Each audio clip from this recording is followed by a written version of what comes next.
South Africa's political landscape has been shaken once again after former ANC Secretary-General Ace Magashule dropped what he described as explosive files, allegedly proving the existence of a secret arrest warrant linked to President Cyril Ramaphosa.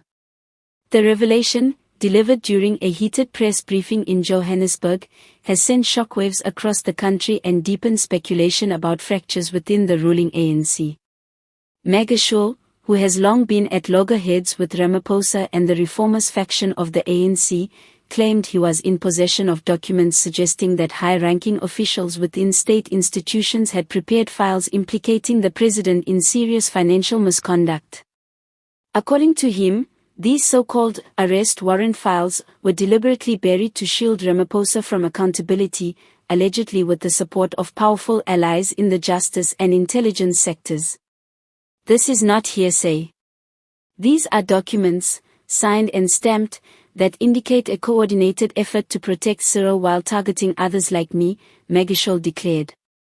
His words immediately sparked speculation of a wider political conspiracy, particularly given his own legal troubles relating to corruption charges in the Free State asbestos housing scandal. The timing of Magashule's disclosure could not be more dramatic.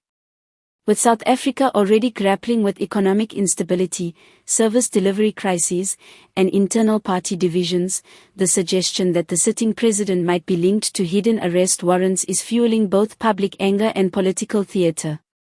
Critics argue that Magashule is attempting to divert attention from his own court battles, but his supporters insist the revelation points to deep corruption and selective justice within the ANC's leadership. Opposition parties wasted no time in weighing in. The Economic Freedom Fighters, EFF, called for an urgent investigation into Magashule's claims, warning that South Africa's democracy cannot afford leaders who govern under the shadow of hidden criminal files.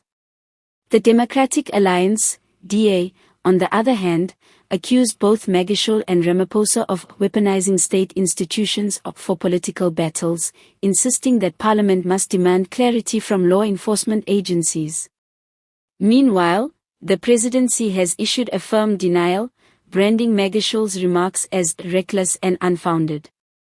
A spokesperson dismissed the allegations as part of a smear campaign designed to destabilize Ramaphosa's leadership ahead of crucial political negotiations and the ANC's upcoming strategic meetings. Political analysts are divided. Some see this as yet another chapter in the factional wars that have plagued the ANC since Jacob Zuma's departure, with power struggles spilling over into the public domain. Others caution that if Magashule indeed holds legitimate documents, the scandal could dwarf previous controversies surrounding Ramaphosa, including the still controversial Fela Farm saga. The public reaction has been fierce. On social media platforms, hashtags such as #RamaphosaFiles and #Magashule Bombshell trended within hours of the announcement. Some citizens voice frustration, saying the constant infighting among political elites distracts from urgent issues like unemployment and crime. Others argue that if the files exist, South Africa deserves full transparency, no matter the political fallout. What remains unclear is whether Magashule will make the alleged documents public, or if this disclosure is merely the opening salvo of a prolonged political battle. Should he release verifiable evidence, the impact on Ramaphosa's presidency could be devastating, potentially igniting calls for resignation or even impeachment.